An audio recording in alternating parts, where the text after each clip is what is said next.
फिर एनएचआई के कारण यहाँ पर हो चुके हैं। जैसा कि आप देख रहे हैं कि रात के 11:30-12 बजने के आसपास टाइम हो चुका है और ये जो ढली बाईपास चलौंटी रोड है, यहाँ पर जो टनल के कारण जो निर्माण हो रहा है 4 लाइन का, उसके कारण 5-6 बिल्डिंगों को रातों रात खाली कराने के आदेश दे दिए गए हैं। जबकि ये आज का मुद्दा नहीं है कि रोड बन रही है। रोड बनते हुए यहाँ पर 1.5 से 2 साल हो गए हैं और हम लगातार पिछले 1 साल से लगातार एनएचआई वालों को आगाह कर रहे हैं कि जो आप ये काम कर रहे हैं, इस काम करने से जो हमारा नुकसान हो रहा है, घरों को, बगीचों को, हर जगह नुकसान हो रहा है, इसकी तरफ इनका बिल्कुल भी ध्यान नहीं जा रहा है। ये बस ये बोलते हैं कि हम कर रहे हैं सर, थोड़ा बहुत जो काम होता है उसमें नुकसान तो होता ही है। लेकिन मैं बताना चाहूँगा कि पिछले 6-7 महीने पहले जो हमारा नुकसान भी हुआ था दिल्ली के अंदर, और आज यहाँ चलौंटी के साथ लगते गांव में भी जो इतना बड़ा नुकसान हो गया, 5-6 मकानों को रातों रात खाली करा दिए गए। ये कौन सा इन्होंने आज ही बोला कि मकान खाली करने को बोला? वर्मा कॉलोनी से मुझे पिछले 1-1.5 महीने पहले भी फ़ोन आया था कि हम रात को सो नहीं पाते हैं, ब्लास्टिंग की आवाज़ आती है। इसका मतलब लगातार ब्लास्टिंग कर रहे थे जिससे ज़मीन बैठ रही है, और इस ज़मीन बैठने के कारण आज ये नौबत आ गई कि रात के 12 बजे लोग यहाँ -3-4 डिग्री टेम्परेचर में रोड पर खड़े हैं, जिनकी रहने की कोई व्यवस्था नहीं। एडीएम साहब यहाँ पर आ रहे हैं, बोल रहे हैं प्रशासन की तरफ से आए, हम रहने का इंतजाम कर रहे हैं।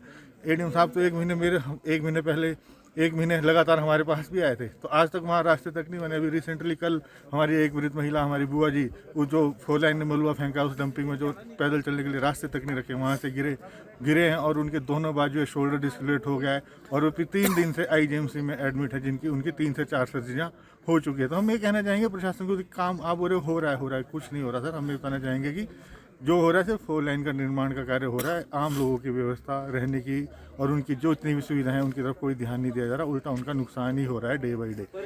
क्या लगता है कि सरकार, प्रशासन कोई भी कार्रवाई नहीं कर रही है? कोई डर नहीं है 4 लाइन पे जिस तरह से मनमर्जी से काम कर रहे हैं?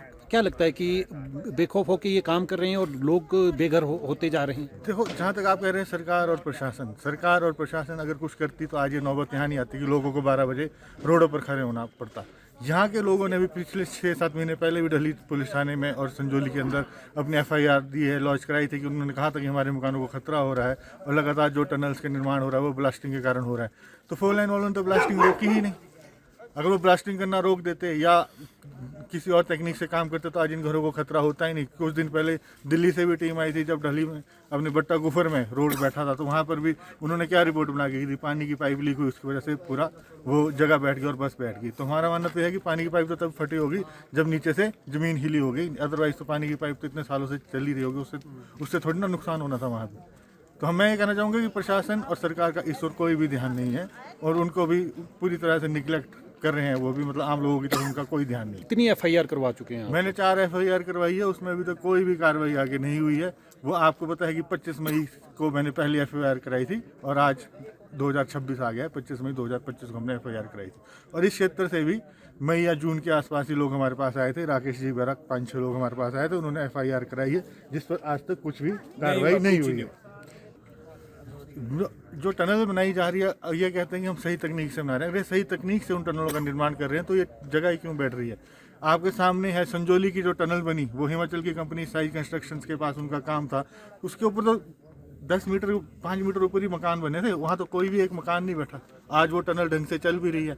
उन्होंने भी तो किसी टेक्निक से ही काम करा होगा। उनकी टेक्निक और 4 लाइन की टेक्निक में इतना कितना फर्क है कि यहाँ पर मकान बैठ रहे हैं जहाँ ये काम कर रहे हैं, और एक जो जिसके ऊपर हजारों मकान सिमेट्री में बने पड़े थे, वो टनल से कोई भी एक मकान नहीं बैठा। तो इसका मतलब उनकी टेक्निक सही होगी, इन्हें काम करना ही नहीं आ रहा। सर, हमारे मकान के नीचे से टनल जा रही है, तो उसकी वजह से हमारे मकान के नीचे क्रैक्स आए हैं। तो हमने कंप्लेंट भी की है, वो वहाँ से आए भी थे, लेकिन उन्होंने बोला कि यहाँ खतरे वाली कोई बात नहीं है, आप घबराओ मत, पिलर में कोई दरार नहीं आई है, सिर्फ दीवारों पे आई है। फिर हमने वहाँ पे एसडीएम साहब उधर एप्लीकेशन भी दी और केएमडीसी साहब को भी दी एप्लीकेशन। तो अभी शाम के टाइम कॉल आता है इनका कि आप खाली कर दो ये और ऊपर निकल जाओ मकान से बाहर। तो हमारे यहाँ इतने किराएदार है, 15 फैमिलियाँ रह रही है, तो फिर सब सड़क में खड़े इस टाइम। तो बाहर निकलने के लिए बोला गया, क्या हाँ कोई जी। व्यवस्था की रहने की कि आपको नहीं कहीं सर, और शिफ्ट करते हैं? अभी इतनी हमारे रात को कहाँ नहीं जाएंगे? अभी इसके बारे में कुछ भी नहीं कहा हमने। तो ये दरारें कब से आई और दरारें सर अभी हमारे को कोई 3-4 दिन पहले पता लगा है, अचानक आई ये दरारें। तो कितनी मंजिला मकान था और खतरा किसकी, क्या लग रहा है आपको कि जिस तरह से दरारें आई है तो ये इसके गिरने का खतरा भी बना हुआ है? हाँ जी, दरारें तो बहुत आई हैं इसमें। 3 मंजिली में तो पूरी में ही हुआ है सर। तो क्या इन्हें आप क्या इन्हें डिमांड करके ये लापरवाही मानी जाए इनकी हाँ जी तरफ सर, से? लापरवाही है सर, क्योंकि सुबह जब ये सर आए तो बिल्कुल मुकर गए कि हमने हजारों टन निकाली हैं, इसमें आपको मैडम पता नहीं है, हम बेवकूफ़ थोड़ी नहीं है यहाँ पर। तो कुछ नहीं होगा, कुछ नहीं होगा तुम्हारे मकान को, तुम इनकी दीवारें पक्की कर देंगे और इसमें कुछ कोई खतरा नहीं है तुम्हारे। कल बोला हमारे को, तब निश्चित थे। मैं तो 10 बजे, अभी 10 बजे दुकान बंद करके आया, तब भी मेरे को पता नहीं था भी क्या हो गया। कल हम इनके भरोसे रह गए, ठीक है जी ठीक है, हमने तो सो जाना था आराम से, और मेरे को सब मिल रहा है मकान?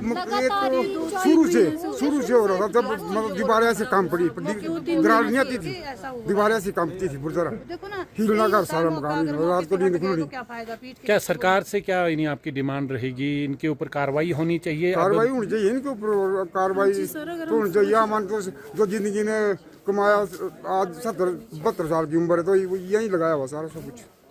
इसी में कोई भी व्यवस्था नहीं है हमारी, कुछ नहीं बोला हमारे को यही बोला भी तुम ठीक है और ठीक रहो भैया। अभी 5 बजे बोलते हैं, रात को 6-7 बजे बोलते हैं कि अब खाली करो, भागो यहाँ से। भाई तो टाइम में आप लोग कहाँ जा सकते हैं, आप रोड में खड़े, रहने का इंतजाम किया है कहीं? कुछ नहीं है, कोई इंतजाम नहीं, आप रोड में खड़े। प्रशासन की तरफ से कोई पहुंचा है यहाँ पे? कुछ नहीं, कोई नहीं पहुंचा है, कुछ नहीं, कोई नहीं।